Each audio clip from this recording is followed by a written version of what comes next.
संज्ञान में लेते हुए इसको स्पष्ट निर्देश इसके बारे में डिपार्टमेंट के हर स्तर पर करना। मंत्री जी, नगर विकास विभाग जिस तरह से लूट मचाए हुए बक्सर में खा करके मुख्यमंत्री जी आए हुए थे और बिना वर्क ऑर्डर के बिना टेंडर के धरने से काम किए गए और कहीं भी बोर्ड नहीं लगाए गए। देखिए, क्या ये माना जाए कि जनता की गाड़ी कमाई को किसी तरह से लूटने के मकसद से? आप एक बार आप समझे, जब भी कोई बड़े आयोजन होते हैं तो जिला प्रशासन की अनुमति से किसी भी योजना को तत्काल कराने के लिए निर्देशित किया जाता है।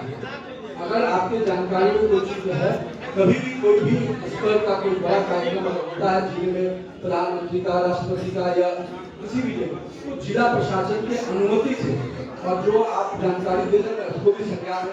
लेकिन आज हम बजट की चर्चा करें, बजट से विषय से आप पूछते, मैं आपको नगर विकास मंत्री के जनता की समस्या कैसे सुनिएगा? लेकिन कितने का कार्य हो रहा है किसी को कुछ पता नहीं। मैंने आपकी बात का जवाब दिया और मैंने कहा कि जिला प्रशासन की अनुमति से ही ऐसे किसी भी योजना को अगर कोई विभाग तुरंत में तत्काल प्रभाव से करता है तो उसकी अनुमति लेकर ही करता है। और जो विषय अगर आपने संज्ञान में लाया है वो योजना बिना जिला प्रशासन की अनुमति से हुई होगी तो निश्चित रूप से उस पर कार्रवाई होगी। मंत्री जी, जिस तरह से आपने देखा मुख्यमंत्री के जाने के बाद सर्किट हाउस से गमले की लूट मचाई गई, ये कहा गया कि किराए पर गमले लिए गए थे। अब वो नर्सरी वाला कह रहा है 2 लाख के गमले चोरी हो गया, विभाग ने हाथ खड़ा कर लिया। आखिर वो गरीब आदमी का काम कैसे चलेगा? विभाग कह रहा है कि हमने नहीं मंगाया, हम नहीं जानते गमला किसी ठीक है, अभी आपने जानकारी दिया तो संज्ञान ले लेंगे। अब ये गमले का विषय आपने कहा है, एक चीज का विषय बोलिए तो बताते। डीएम से पूछेंगे कि गमला किसने मंगाया और डीएम गमला का कोई क्लियर नहीं होगा तो जो व्यक्ति है उस पर कार्रवाई होगी। अब आपने एक एक विषय का संज्ञान बजट पे हम लोग चर्चा करने के लिए प्रेस वार्ता, मुझे उम्मीद है कि आपके जो विषय है, ऐसा नहीं कि ना आपसे मेरा संपर्क है। अब बजट गमला यहाँ से नहीं मिल रहा है, ये गमला किसी ने मंगाया और नहीं उसका पेमेंट किया है तो मैं डीएम से इस पर बातचीत करूंगा कि क्या इसके करके। चलिए, बहुत बहुत धन्यवाद। गर्मी का दिन आ रहा है, अनोखी योजना फिर है। नवीन जी, नवीन जी, नवीन जी,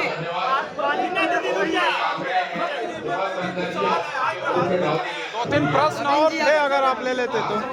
सवाल नवीन जी, सवालों का जवाब तो दीजिए। क्यों बुलाएगी? हम लोग क्यों बुलाएंगे? बजट सुनने के लिए सवाल में बजट तो हम लोग टीवी पे भी सुन लेते हैं सर। नहीं चल रहा था। सवाल तो है ना, सवाल का जवाब तो देना पड़ेगा। जनता का सवाल कीजिए। देश भर में दर्जनों प्रेस वार्ता देखे और ऐसे सवाल अभी जब विषय मैं आपके 10 सवाल का जवाब दूंगा, लेकिन ऐसा कहीं नहीं होता है कि जब प्रेस वार्ता किसी विषय पर बुलाएगा। आप लोग इस बहुत सीनियर पत्रकार हैं, कुछ लोग पटना तक काम किए हुए, तो प्रेस वार्ता जब बुलाया जाता है तो विषय इस विषय से संबंधित आपको जितने सवाल इतना है कि हम आपके सवाल का जवाब दे सकते हैं। एक एक करके सवाल पूछते, एक आदमी एक ही सवाल पूछेगा, क्वेश्चन आप बाकी का आप अपना ही सवाल बताइए। सर, नगर विकास आवास नगर विकास आवास विधि मंत्री आप, तो नगर परिषद सवाल किससे पूछने जा रहे हैं? सवाल यही है कि आप अपने कार्यकर्ताओं से भी पूछ सकते हैं कि यहाँ पे नगर परिषद में बोलने दीजिए। सवाल यही है कि आपके अपने कार्यकर्ताओं से पता लगा सकते हैं कि नगर परिषद में किसी को काम करने के लिए 40% कम में कोई बात ही नहीं होता है। वहाँ पे लोग बोलते हैं कि यहाँ का पैसा ऊपर तक जाता है। क्या आप इससे सहमत है? एक बात आपको बहुत स्पष्ट बता रहे, ऐसे किसी विषय बिना तार्किक संग से उठाएंगे कौन बोलता है नहीं बोलता।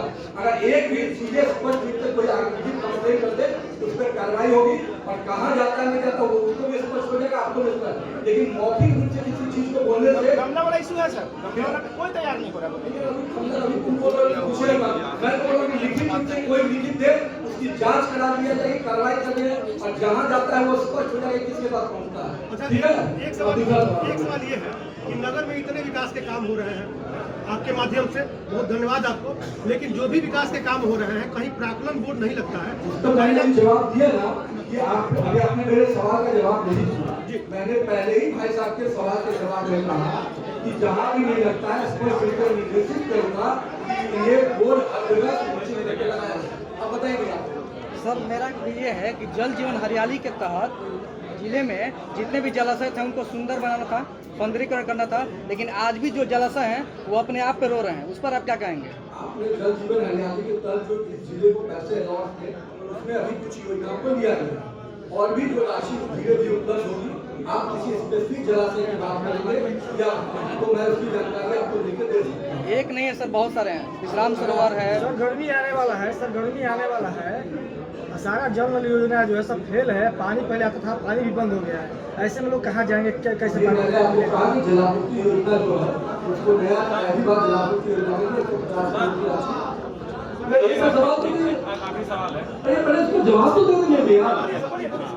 जब आदमी नहीं दे रहे को दिक्कत दे रहे 150 करोड़ की जलापूर्ति योजना पूर्व में जो नल की योजना है उसके लिए भी कमेटी गठित की गई है। अभी दरभंगा हम गए थे तो वहाँ भी जब मामला आया तो हम लोगों ने जांच करी कि नल कहीं भी और उसके पूरे स्पेसिफिकेशन को जारी किया गया है।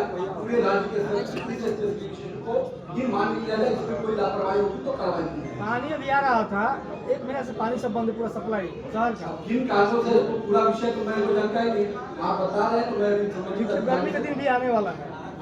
थोड़ा सवाल, मल्लिकार्जुन खड़गे बक्सर में 22 तारीख को आने वाले हैं, कांग्रेस के अध्यक्ष हैं, उन पे आपका क्या राय है सर, क्या कहिएगा?